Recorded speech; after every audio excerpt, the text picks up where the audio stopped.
하나님은 우리를 예배의 자리로 부르시고 우리에게 용서하실 뿐만 아니라 말씀으로 새롭게 하시는 분이십니다. 이 시간 우리에게 주신 하나님의 말씀은 구약 성경 하박국서 하박국 3장입니다. 제가 가진 성경은 구약 1305페이지에 있습니다. 하박국 3장 16절에서 19절까지 말씀입니다. 1304페이지 5페이지에 있습니다. 하박국 3장입니다. 16절에서 19절까지 말씀 찾으신 줄 알고 제가 봉독하겠습니다. 하나님의 말씀을 들으십시오. 하박국 3장 16절 내가 들었으므로 내 창자가 흔들렸고 그 목소리로 말미암아 내 입술이 떨렸도다. 무리가 우리를 치러 올라오는 한낱날을 내가 기다림으로 썩이는 것이 내 뼈에 들어왔으며 내 몸은 내 처소에서 떨리는도다. 비록 무화과 나무가 무성하지 못하며 포도나무에 열매가 없으며 감람나무에 소출이 없으며 밭에 먹을 것이 없으며 우리의 양이 없으며 외양간에 소가 없을지라도 나는 여호와로 말미암아 즐거워하며 나의 구원의 하나님으로 말미암아 기뻐하리로다. 주 여호와는 나의 힘이시라. 나의 발을 사슴과 같게 하사 나를 나의 높은 곳으로 다니게 하시리로다. 이 노래는 지휘하는 사람을 위하여 내 수금에 맞춘 것이니라. 아멘. 잠시 기도하시겠습니다. 사랑의 하나님 아버지, 이 시간 하나님의 백성들이 진리의 말씀 앞에 섰습니다. 하나님께서 함께 오셔서 진리의 말씀 깨달을 수 있도록 성령께서 충만히 임자여 주옵소서. 전하는 종들이 하나님 앞에 참 하나님의 백성들에게 바른 말씀을 전할 수 있도록 도와주시고 듣는 종들이 그 말씀에 아멘으로 화답하며 그 말씀 가운데 깊이 은혜에 잠기고 그 말씀대로 살아가기를 다짐하는 귀한 시간이 되게 하여 주옵소서. 이 모든 것을 예수님의 이름으로 기도드립니다. 아멘.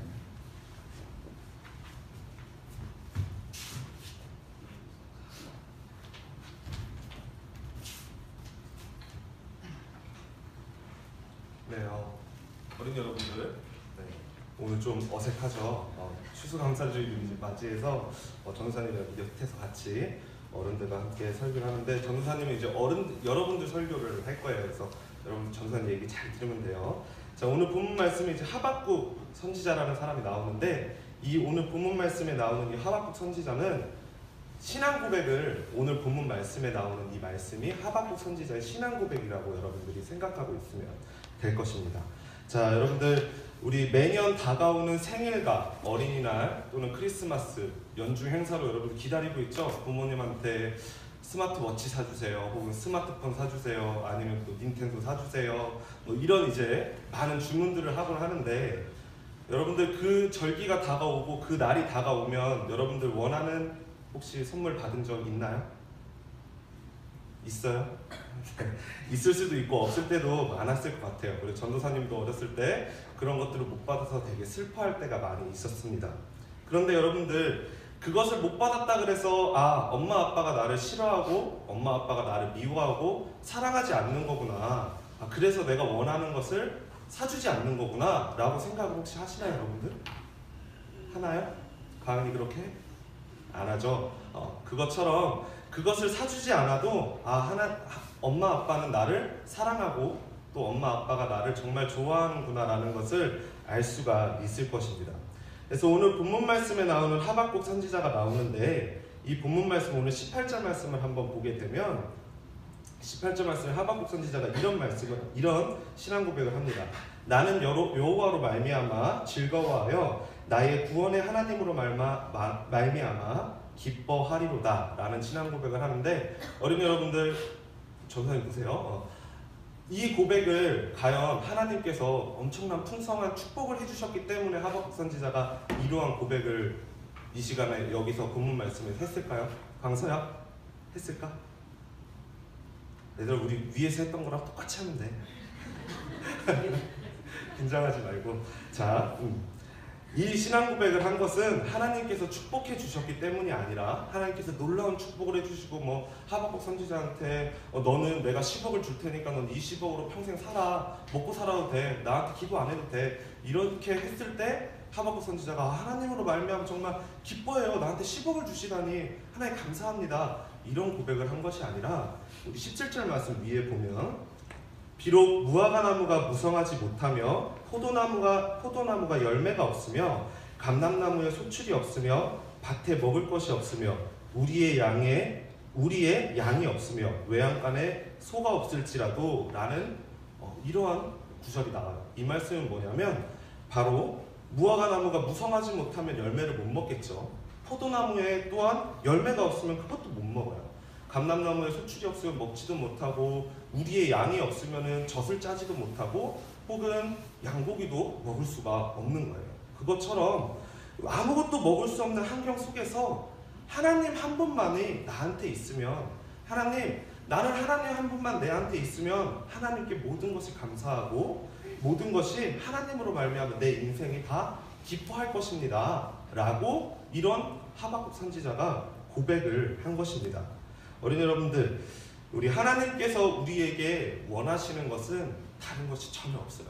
뭐 하나님을 잘 섬겨라, 하나님 앞에 뭐 100만 원 이상의 성금을 해라, 너희들 어린이니까 엄마한테 가갖고 집에 가서 엄마 나 오늘 하나님한테 헌금할 건데 10만 원 수표 주세요, 그거 해야 하나님이 기뻐하세요, 이런 하나님 아니라는 거 여러분들 많이 들었죠, 전사님한테. 그것처럼 우리가 하나님 앞에 하나님께서 우리에게 원하시는 것은 여러분들이 예배 시간에 지금처럼 예배를 잘 드리고 이쁜 모습으로 드리고 집에 가서는 부모님한테 투정하지 않으면서 부모님의 말씀을 잘 들으면서 여러분들이 살면 그것이 바로 하나님께서 원하시는 삶인 거예요.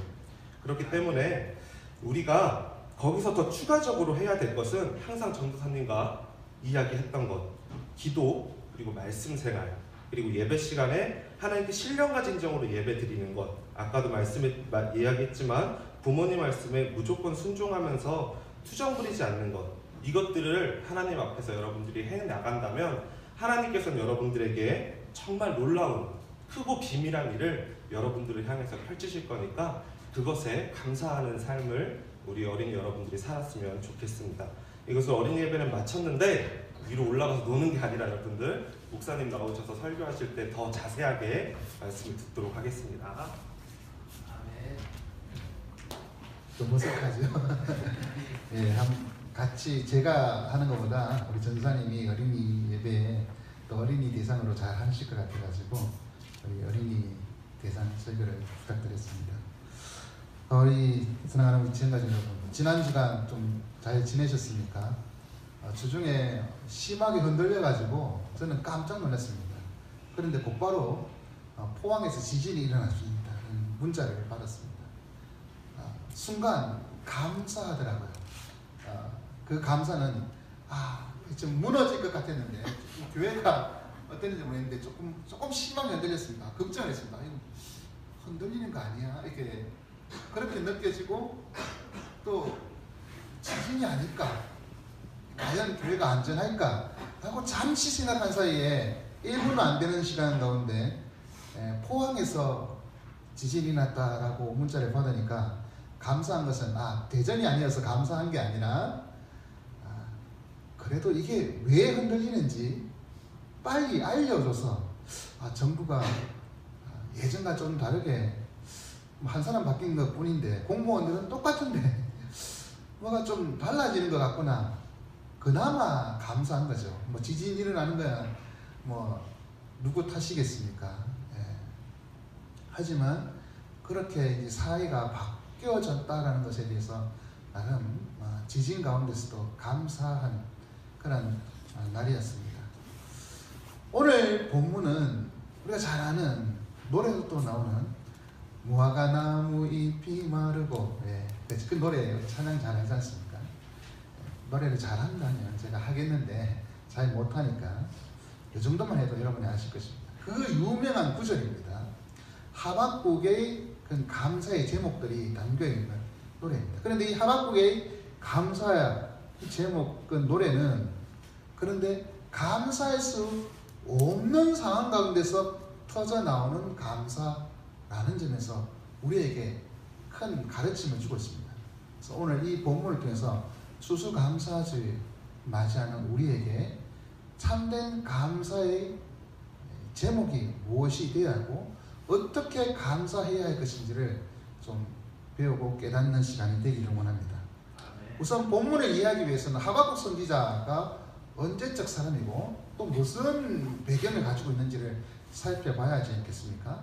하박국 선지자는 BC 7세기 말 6세기 초에 활동한 선지자입니다. 그때가 그 유다가 망하기 바로 직전 이 상황인 것이죠. 특별히 1장 그 6절에 보면은 이 하박국 선지자가 이 갈대아인들을 하나님께서 세우셨다라는 일들을 말을 하고 있습니다. 다시 말해서 이 갈대아인, 그것은 이제 바벨론 군대들, 바벨론이 쳐들어온다라는 그러한 기정사실을 이제 얘기하고 있다는 것이죠. 다시 말해서 이건 유다가 망하기 바로 직전의 상황입니다. 하박국 선지자는 하나님으로부터 말씀을 들었습니다. 계시를 들었습니다. 그 내용이 선지자가 되어서 백성들에게 좋은 얘기 해주면 얼마나 좋겠어요. 축복받을 거야. 잘 될 거야. 행복해질 거야. 만사 형통해질 거야. 평안할 거야. 나라가 부자가 되고 경제가 살아날 거야. 이런 얘기 해주면 얼마나 좋겠습니까? 많은 하나님께서 하박국 선지자에게 주신 메시지는 그것이 아니었습니다. 갈대아인 바벨론이 쳐들어온다. 하나님의 심판의 도구로 쳐들어올 것이다. 그들의 모습은 엄청난 그날인 환란의 날이 될 것입니다. 그런 얘기를 들은 하박국 선지자 얼마나 가슴 아프겠습니까? 그것도 다른 사람들은 몰라요. 하나님께서 선지자에게 알게 해 주신 것입니다. 제일 먼저 알았습니다. 이 비밀을 알고 얼마나 답답하겠습니까? 그런데 이것을 전해도 사람들은 별반 다르지 않거든요. 같은 시기에 활동했던 선지자들이 예레미야 선지자, 에스겔 선지자 뭐 이런 사람들이 있습니다만은 다 소용없었습니다. 답답한 심정. 모르면, 자기도 모르면 편안할 텐데 하나님께서 자신에게 이 상황 어떻게 될 것인가를 다 알려주셨습니다. 그런데 이렇게 바벨론이 쳐들어오면 자연스럽게 어떤 일이 일어나겠습니까? 전쟁이 일어나면 남자들이 동원되겠죠. 농사 지을 사람, 뭐 양칠 사람, 모든 사람들이 뭐 걸어다닐만 하고 칼질할 수 있는 사람들은 다 동원됩니다. 징병이라고 하죠. 징병이 되고, 그리고 징병 안 되는 사람들은 적국에 만나면 제일 먼저 죽는 사람들은 힘될 만한 사람들, 반역 일으킬 사람들, 아니면 뒤에서 이렇게 뭐 해코지할 사람들 죽이지 않겠습니까? 물론 여자와 아이들이 가장 위험하겠지만 죽는 것은 봉인들 그리고 남자들이 대부분이 죽을 것입니다. 징병되거나 죽임당하는 것입니다. 다시 말해서 전쟁이 일어나면 자연스럽게 농사는 황폐하게 될 수밖에 없습니다. 왜? 징병당한 사람들이 그냥 징병당한 채로 나갑니까? 그들이 가면서 그걸 물자를 다 챙겨가야 되지 않습니까? 전쟁이 일어나면 그 나라 군대에 의해서 징수가 됩니다. 그리고 상대방 나라에 의해서 약탈이 됩니다. 자연스럽게 먹을 것이 없어지는 상황입니다. 나라는 황폐하게 될 수밖에 없습니다. 일할 사람도 없고, 그리고 온갖 군인들로 인하여 약탈과 이 징수 뭐 이런 것으로 징발이라고 합니까? 하여튼 그렇게 빼앗기고, 그러면 남아있는 일반 백성들은 굶어 죽을 수밖에 없는 것이죠. 그것이 17절에 얘기합니다. 무화과 나무 잎이 마르고 포도나무에 열매가 없고 감람나무에 소출이 없고 양과 소도 약탈당하는 사람이죠. 있는데 없어지는 것입니다. 왜? 다 빼앗아 가는 것이죠.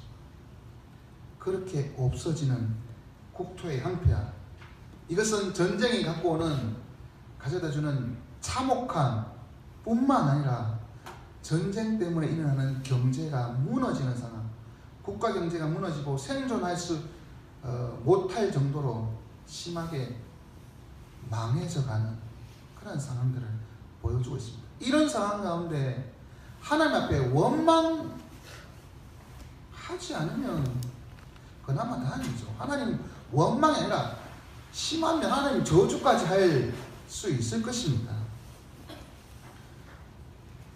그렇게 심각한 상황인 것이죠.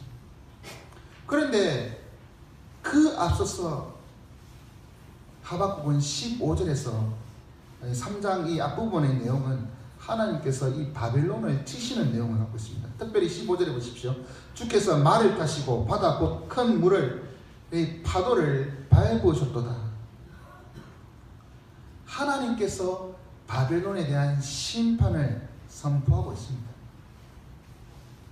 그런데 그것이 막상 나하고는 무슨 상관이 있습니까? 내 눈앞에 펼쳐지는 것은 하나님의 심판에 있어서 바벨론을 치시건, 그리고 바벨론에 심판하시건, 그 전에 바벨론에 의해서 우리가 환난을 당하는데, 우리나라가 망하기 직전인데 그 다음에 하나님께서 바벨론에 치시는 것이 내 무슨 상관이 있냐? 바벨론에 의해서 이 나라가 망하게 될 것 같은 그 소식 때문에 나는 내 창자가 흔들리고 입술이 바들바들 떨리는 거죠. 뼈와 몸 사시나무 떨듯이 떨릴 수밖에 없는, 이 얘기는 두려운 얘기이기 때문에, 무서운 얘기이기 때문에, 자기가 안 들었으면 모를까 하나님께서 말씀하셨기 때문에 그 두려운 얘기를, 계시를 듣고는 바들바들 떨 수밖에 없습니다. 환난이다. 눈에 보이는 것은 바로 환난입니다. 미래에 보일 모든 사람들이 다 그 참혹한 것입니다. 앞으로 일어날 일들이 다 보이는 것입니다. 전쟁이 일어나고 그 전쟁의 결과 경제는 무너지고 나라는 황폐해되고, 물론 그 뒤에 회복이 있다고 하는데 그 앞에 회복 앞서 있는 이러한 황폐함, 그것만 보면 억장이 무너집니다.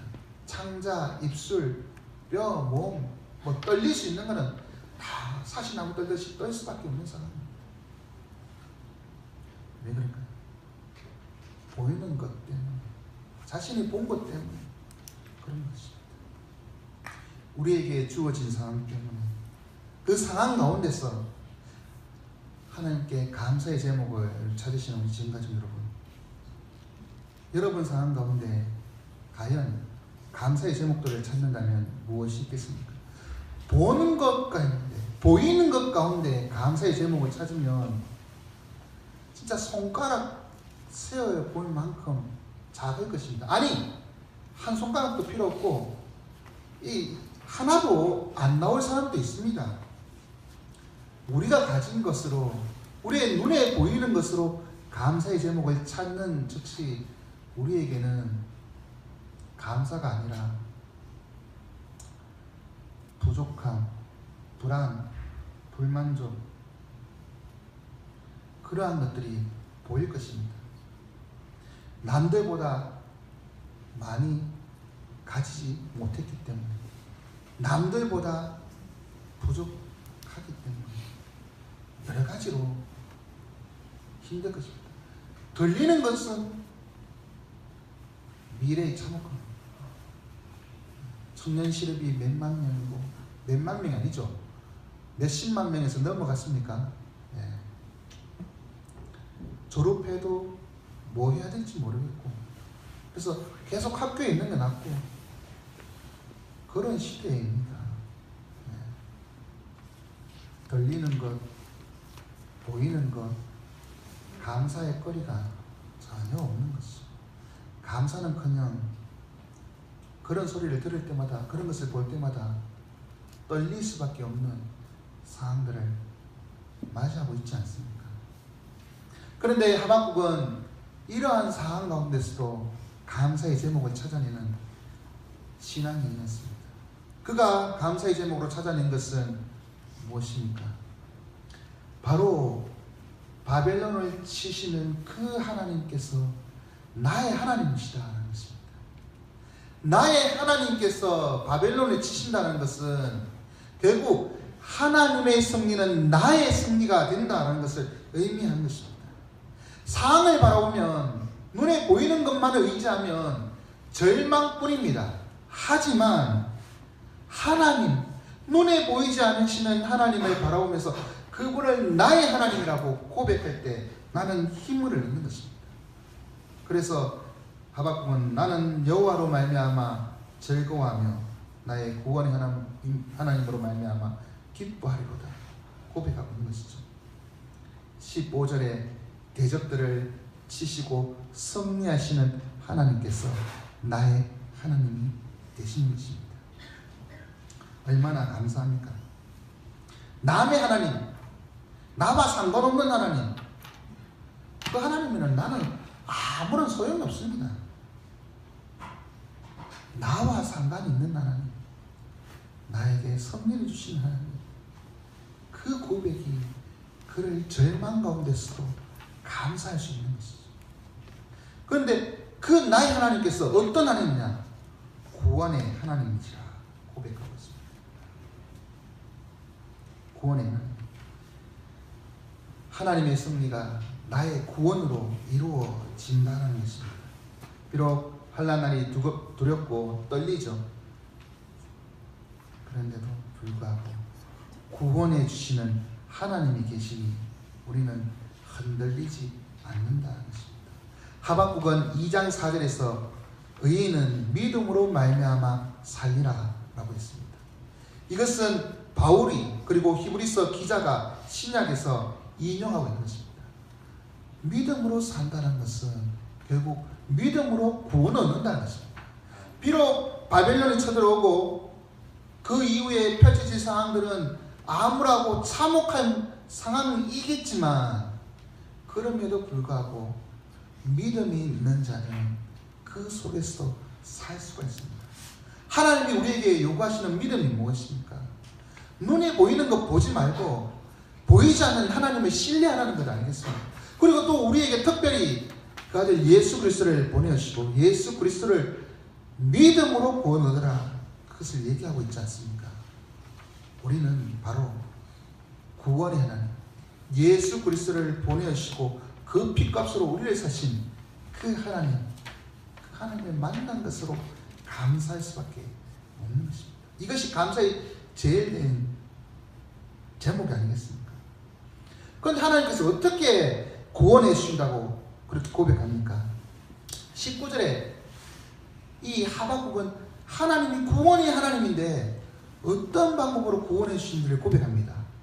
주 여호와는 나의 힘이시라 나의 발을 사슴과 같게 하사 나를 나의 높은 곳으로 다니게 하신다. 이것은 시편 18편 36절을 인용한 것입니다. 이것은 다윗의 고백인 것입니다.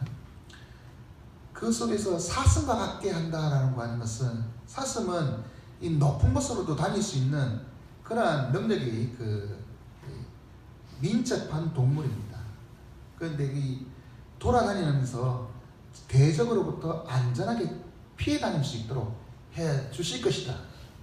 그런데 단순히 피해 다니는 것으로 끝나지 않습니다. 높은 곳은 안전한 곳이지만 또한 그곳은 대적보다 높은 곳입니다. 나의 높은 곳, 그것은 나를 존귀하게 하실 것이다 라는 그런 고백을 갖고 있는 것입니다. 다시 말해서 이것은 비유인 것이죠. 하나님께서 나를 대적들의 손에서 안전하게 지켜주시고 피하게 해주실 뿐만 아니라 궁극적으로 나를 존귀하게 만들어 주실 것입니다. 나를 대적들을 이기는 자리로 이끌어 주실 것입니다. 그런 고백을 하고 있습니다. 그 자리가 어디겠습니까? 바로 하나님의 보좌 우편 예수 그리스도 함께 하는 자리, 주와 함께 왕노릇하는 그러한 승리의 자리로 우리를 이끌어 가시는 것입니다. 하나님의 자녀가 되어서 하나님 나라에서 성기를 맛보며 살아가는 존귀히 여김받는 존재로 만들어 가시겠다. 이것이야말로 감사할 수 있는 최고의 제목인 것입니다. 나의 하나님 되시는 구원의 하나님께 감사하시는 우리 지영가족 여러분, 감사의 제목들은 보이지 않는 것에 있습니다. 보이는 것으로 감사하면 몇 가지 되지 않을 것입니다. 아니, 보이는 것을 통해서 감사하려면 감사보다는 불평이 많아질 것입니다. 하지만 보이지 않는 것, 하지만 가장 중요한 것, 그것을 되새겨보면 감사할 수밖에 없는 것이죠. 하나님께서 나를 구원하셔서 나를 존귀하게 만들어주셨다. 하나님의 자녀로 만들어주셨다. 사슴과 같게 하사 피하게 할 뿐만 아니라 속히 사탄을 우리 발 아래 상하게 하실 승리의 하나님이십니다. 구원의 하나님이십니다. 그러니 눈에 보이는 것, 내가 가진 것, 그것으로 일희일비하지 마시기 바랍니다. 보이지 않으신 하나님으로 만족하시고 기뻐하시기 바랍니다. 그럼 어떻게 감사하는 삶을 살 수 있을까요? 감사해야 된다. 이것이 하나님으로부터 감사한다. 구원의 하나님으로 말미암아 기뻐하고 감사하리로다 라고 하는데, 그럼 감사하는 것은 어떤 삶을 감사한다는 것일까요? 먼저 감사하기 위해서는 우리를 두렵게 하는 것에서 벗어나야 합니다. 우리의 의지하는 것을 바꿔야 한다는 것입니다. 우리가 감사가 아닌 불안과 불만, 불평, 두려움을 가지는 것은 눈에 보이는 것을 계속 바라보고 의지하기 때문인 것이죠. 눈에 보이는 것을 의지하지 아니하고 벗어버리고 눈에 보이지 않는 하나님을 의지하십시오. 이 시간 눈에 보이는 시각적인 것에 초점을 맞추지 마시고 보이지 않으신 하나님을 바라보십시오.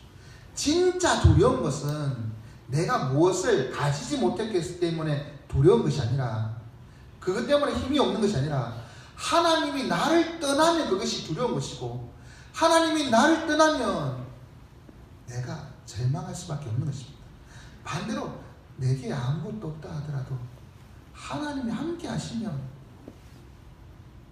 내가 모든 것을 가진 자보다, 천하를 가진 누구보다, 엄청난 재물을 가진 그 삼성의 그 누구보다 행복한 자일 수 있습니다. 아니, 일 수 있는 것이 아니라 입니다. 그러니 하나님이 떠나지 않는, 하나님 나와 함께 하신 것, 그것을 감사하고 하나님만 의지하는 신앙 되시기 원합니다. 그리고 여호와로 말미암아 즐거워한다 라고 했습니다. 즐거워한다는 것은 무슨 의미일까요? 여호와로 말미암아 만족하는 것으로 끝나는 것이 아니라는 것입니다. 나는 여호와로 말미암아 만족합니다. 그는 그냥 대충 살겠습니다. 이런 뉘앙스가 우리 속에는 있잖아요. 그냥 만족하다 하면은 기쁜 거랑 상관없이 이 정도만 살겠습니다. 이런 뜻이겠지만, 좀 더 적극적으로 만족의 차원을 넘어서 기쁘고 즐거운 상태인 것이죠. 하나님으로 말미암아 즐거운 상태, 하나님이 함께 하시기 때문에 즐거운 상태. 즐거워한다는 것은 원어적으로는 좋아서 펄쩍펄쩍 방방 뛰는 것입니다. 하나님이 좋아가지고 펄쩍펄쩍 방방 뛰는 상태, 그런 상태가 되어야 한다는 것입니다. 우리가 고백하는 웨스트민스터 소교의 문답 제1문에 사람이 제일 된 목적이 무엇이냐? 하나님을 영화롭게 하고 그를 영원토록 즐거워하는 것이라 이라고 했습니다. 하나님을 즐거워하는 것은 하나님만으로 기뻐서 방방 뛰고 펄쩍펄쩍 뛰고 그런 모습들이 있어야 됩니다. 다들 그냥 없어도 그냥 이 정도는 뭐 살지 이렇게 만족하면서 살겠습니다. 이런 정도의 표현이 아니라 진짜 하나님 기쁨, 하나님 때문에 내가 삽니다. 펄쩍펄쩍 뛸 정도의 신앙이 되어야 하는데 요즘 그런 신앙을 잘 보기 힘들지 않습니까? 옛날에는 그런 신앙이 있다고 하더라고요. 예수님을 처음 믿어가지고 이런 하나님이 계신, 이런 나를 사랑하시는 분이 계신가, 너무너무 기뻐서 펄쩍펄쩍 뛰고 다니면서 전도하시고 이렇게 복음 전하고 뭐 찬양하고 이런 분들이 있었는데 요즘은 그런 분들이 적어서 조금 다릅니다. 하지만 그런 모습으로 즐거워하시기 바랍니다. 그런데 어떻게 하면 즐거워할 수 있을까요?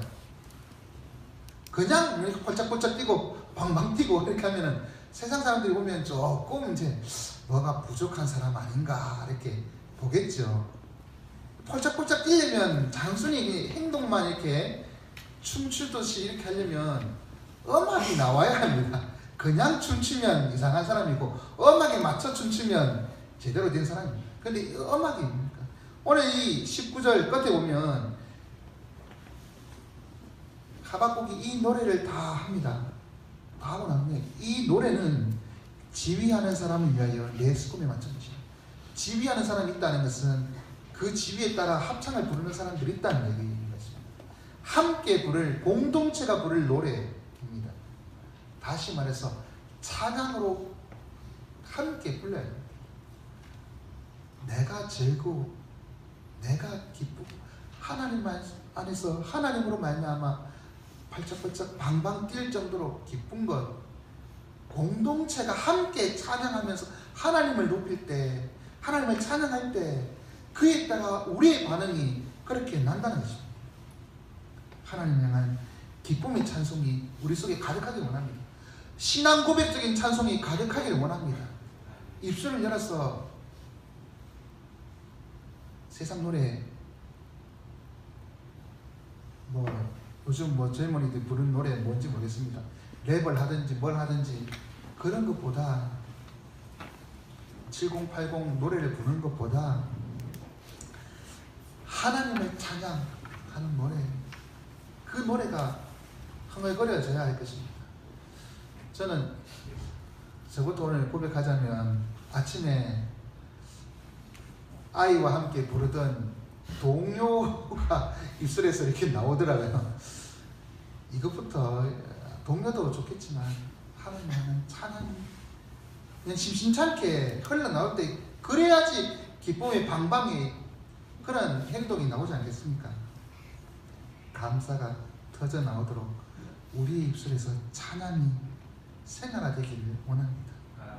하나님을 영화롭게 하고 그를 영원토록 즐거워하기를 원하시는 우리 지역가족 여러분, 오직 우리의 의지 대상은 하나님 뿐이십니다. 하나님께만 고정하십시오. 하나님으로 만족하실 뿐만 아니라 하나님으로 말미암아 즐거워하고 기뻐하시고 펄쩍펄쩍 방방 기쁜 마음으로 뛰십시오. 모든 영광과 찬송을 하나님께 올려 드리십시오. 그것이 구원받은 성도가 마땅히 해야 할 신앙의 고백입니다. 감사의 고백인 것입니다. 우리가 만약 하나님으로 말미암아 즐거워하지 아니하고 찬송을 들으지 않는다면 하나님은 우리에게 구원의 하나님이신데 그 구원의 하나님 앞에 배은망덕한 놈이 되지 않겠습니까? 그러니 하나님 앞에 기쁜 마음으로 즐거운 마음으로 내가 무엇이란데, 나는 아무 자격 없는데 나를 사랑해 주시고 나를 구원해 주십니다. 그것을 생각할 때마다 나는 비록 누구보다 돈이 없지만 이것이 아니라 나는 아무것도 없을지라도 하나님이 계시기 때문에, 하나님이 나를 구원해 주시기 때문에 하나님 너무너무 감사합니다. 기쁨의 방방 뛰지 않겠습니다. 그런 찬양과 감사가 넘쳐나는 여러분 되시기 원합니다. 이제 말씀 맺겠습니다. 우리는 하나님의 은혜로 사는 성도들입니다. 우리의 눈은 불편한 것, 부족한 것, 아쉬운 것들만 보이겠지만 우리의 영안은 하나님을 바라봐야 합니다. 보이지 않으시는 하나님을 바라보고 믿음으로 살아갈 때 눈에 보이는 것은 아무런 상관이 없다는 것을 깨닫게 될 것입니다. 그리고 오히려 내가 아무것도 없어도 무화과가 없고 포도나무가 없고 감람나무가 없고 소와 양이 없어도 아무것도 없어도 돈 한 푼 없어도 하나님으로 말미암아 감사합니다. 하나님 감사합니다. 나를 구원해 주시니 감사합니다. 그런 고백이 있지 않겠습니까? 지금 계속해서 지진이 일어난다고 하는데 지진뿐이겠습니까? 우리나라에 보면 남북 간의 관계가 똑같죠. 언제 핵 미사일 쏜다 이렇게 할지도 모릅니다. 그 가운데 우리의 처지는 또 볼품이 없습니다. 하지만 그러한 눈에 보이는 상황들이 아니라 천하보다 나를 귀하게 여기시고 그 아들 독생자까지 아낌없이 우리를 위해 주신 하나님의 사랑, 하나님의 구원을 기억하며 감사하는 우리들이 되기를 원합니다. 그래서 하나님 은혜로 살아갑니다. 하나님, 나는 살면서 하나님 앞에 감사한 것밖에 없습니다. 그러한 신앙의 고백이 있을 때 우리는 믿음으로 사는 자, 하나님의 백성이라 할 수 있겠습니다. 이 시간 하나님께 진정으로 감사하며 살기를 원하시는 지향가족들 다 함께 찬송가 570장으로 감사의 찬송, 응답 찬송을 올려드리겠습니다. 우리 어린이들도 즐거운 모습으로 찬양하기를 원합니다.